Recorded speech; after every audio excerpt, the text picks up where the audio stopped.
পরে বাবা আরো একটা বাচ্চা উঠেছে, ওটা একটু কালো। অনেক প্রতীক্ষার পরে আমরা এই বাচ্চাগুলো পাইছি। এগুলো হচ্ছে আমাদের ঘরের সবচেয়ে বড় বাটপার। ভাই কি বলবো, মারাত্মক একটা কোয়ালিটি আসছে। আসসালামু আলাইকুম ওয়া রাহমাতুল্লাহি ওয়া বারাকাতুহু। বাবা হাসতে হাসতে একটা হাজি নিয়ে আমাদের হাঁসের রুমে ঢুকতেছে। বাবার হাসি দেখে আশা করি বুঝতে পারছেন আমাদের ঘরে একটা নতুন সুসংবাদ আছে। যদিও প্রতিবারের মতো এবারে হাঁসের বাচ্চা নেওয়ার জন্য আসছে, কিন্তু ভিন্ন ধরনের হাঁসের বাচ্চা নেওয়ার জন্য আসছে। আশা করি আপনারা বুঝতে পারছেন। যারা বুঝতে পারছেন অবশ্যই কমেন্ট করবেন। বাবা বিসমিল্লাহ পরে হাঁসের বাচ্চাগুলো বাইর করা শুরু করছে। দেখেন প্রথম দুধের মতো দুইটা সাদা বাচ্চা নিছে। এরপর যে বাচ্চাটা উঠেছে ওটা একটু কালো না। পরে বাবা আরো একটা বাচ্চা উঠেছে, ওটা একটু কালো। দেখেন বাবা দেখাইতেছে। আসলে এই বাচ্চাগুলো হচ্ছে আমাদের সিলভার চীনা হাঁসের বাচ্চা। অনেক প্রতীক্ষার পরে আমরা এই বাচ্চাগুলো পাইছি। প্রথমবার যে ডিমগুলা দিছিল আমাদের সিলভার চীনা হাঁস, ওগুলা নষ্ট হয়ে গেছে। পরবর্তী যে ডিমগুলা দিছে ওইখান থেকে এখন দুইটা বাচ্চা পাইছি। আল্লাহর কাছে লাখ লাখ শুক্রিয়া। আলহামদুলিল্লাহ আলহামদুলিল্লাহ। অবশ্যই আরো কিছু সিলভার চীনা হাঁসের বাচ্চা আছে ফুটার বাকি।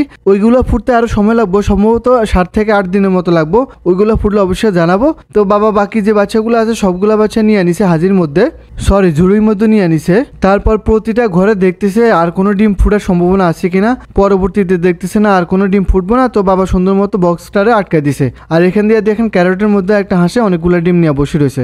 এরপর বাবা ঝুড়ির মধ্যে যে বাচ্চাগুলো নিছে ওই বাচ্চাগুলো নিয়ে চলে আসছে আমাদের ইনকিউবেটর রুমে। নিয়ে আসার পরে একটা বক্সের মধ্যে দিয়ে দিছে। এই বক্সের মধ্যে রাখি আমরা ব্রুডিং করবো ইনশাল্লাহ। আমাদের হাঁসের বাচ্চা বেশিরভাগ সময় আমরা বক্সের মধ্যে ব্রুডিং করি। আর এখন যে নতুন ব্রুডিং ঘরটা বানানো হয়েছে ওইখানে তো আমাদের মুরগির বাচ্চা, এমনকি আগের কিছু হাঁসের বাচ্চা আছে। বাবা এখন ওই মুরগির বাচ্চাগুলোর আস্তে আস্তে করে একটা খাঁচার মধ্যে ঢুকে নিতেছে। আর এই খাঁচার মধ্যে ঢুকে নেওয়ার পিছনে কারণ হচ্ছে এদের এখানে ব্রুডিং করা শেষ। এখন এদেরকে 3 তলার মধ্যে নিয়ে যাওয়া হইব। একটা একটা করে বাবা সবগুলা বাচ্চারা খাঁচার মধ্যে ঢুকে এখন আস্তে আস্তে করে 3 তলার দিকে রওনা দিছে। আর এদের যে রুমের মধ্যে রাখা হইব ওই রুমটা আগে ঠিক করে রাখা হয়েছে। নতুন করে তুষমুষ দিয়ে একবার পুরো ক্লিয়ার করি ওই রুমটা ঠিক করে রাখা হয়েছে। এখন বাবা আস্তে আস্তে করে ফার্মের বাচ্চাগুলোর ওইখানে ছাড়া দিতেছে। এই বাচ্চাগুলোর বয়স সম্ভবত 20 থেকে 25 দিনের মতো হইব।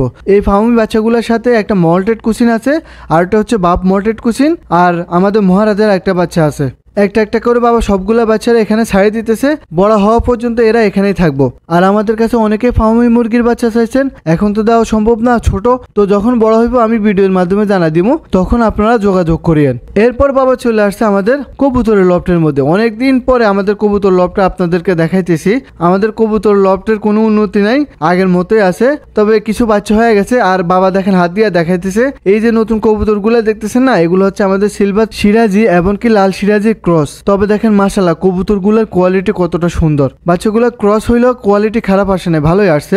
অবশ্যই আমাদের কোয়ালিটি খোঁজার কোনো প্রয়োজন নেই, কারণ আমরা এই বাচ্চাগুলো বড় করতেছি শুধুমাত্র ভবিষ্যতে কবুতর বাচ্চার মাংস খাওয়ার জন্য। তারপর এখান দিয়ে বাবা এক জোড়া স্প্যানিশ চড়া দেখাইতেছে।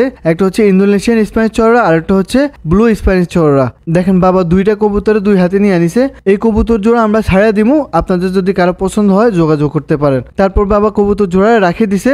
রাখি দিয়ে এই পাশের যে খোপটা আছে ওটা খুলছে। আর দেখেন মাশাআল্লাহ এই পাশে আর একটা কবুতর জোড়া আছে। অবশ্যই এই কবুতর জোড়া সেল হয়ে গেছে, এগুলা চলে যাবে ঢাকা কয়েকদিনের ভিতরে ইনশাআল্লাহ। এরপর আমাদের বাটপার গুলার দেখাইতেছে বাবা। এগুলো হচ্ছে আমাদের ঘরের সবচেয়ে বড় বাট। এরা তো ডিম নিয়ে কত যে সিনিমিনি আমার লোক খেলতেছে, আর কি বলবো, বলি শেষ করতে পারবো না এদের কাহিনী। তারপর বাবা ওদেরকে আটকা রাখি আস্তে আস্তে করে চলে গেছে ওই একবার লাস্টের খোপে। ওইখানে আমাদের একটা নতুন ইন্দোনেশিয়ান স্প্যানিশ চড়া হয়েছে। ভাই কি বলবো, মারাত্মক একটা কোয়ালিটি আসছে। মাশাআল্লাহ মাশাআল্লাহ, আল্লাহ নিজের হাতে আমাদেরকে এই বাচ্চাটা দিয়ে দিছে। দেখেন কি ফ্লাওয়ার আসছে, ঠিক আছে, মারাত্মক একটা ফ্লাওয়ার আসছে। বাচ্চাটা বড় হইলে আরো সুন্দর কোয়ালিটি আসবো, আমি অবশ্যই আপনাদেরকে তখন দেখানোর চেষ্টা করব। আর ওই পাশ দিয়ে বাবা আঙ্গুল দিয়ে দেখাতেছে। দেখেন আমাদের কবুতর গুলা পুরোপুরি ফাউল হয়ে গেছে। খাঁচার মধ্যে ডিম পারে না, উল্টাপাল্টা জায়গায় ডিম পারে, চিপা চাপা। তারপর খাঁচার নিচে তাদের নিজের ইচ্ছা মতো ডিম পারতেছে। সবাই শেষে বাবা আবারও সিলভার সিরাজের নিচে হাত দিয়ে দেখতেছে কি অবস্থা। দেখে এখনো ডিম থেকে বাচ্চা ফুটি বাইরে নেই। তাদের বাচ্চা যখন ফুটি বাইরে হবো অবশ্যই আমি আপনাদেরকে আবারও দেখানোর চেষ্টা করব। আশা করি ভিডিওটা ভালো লাগছে। যদি ভালো লাগে চ্যানেলটা ফলো করবেন, সাবস্ক্রাইব করবেন। আল্লাহ হাফেজ।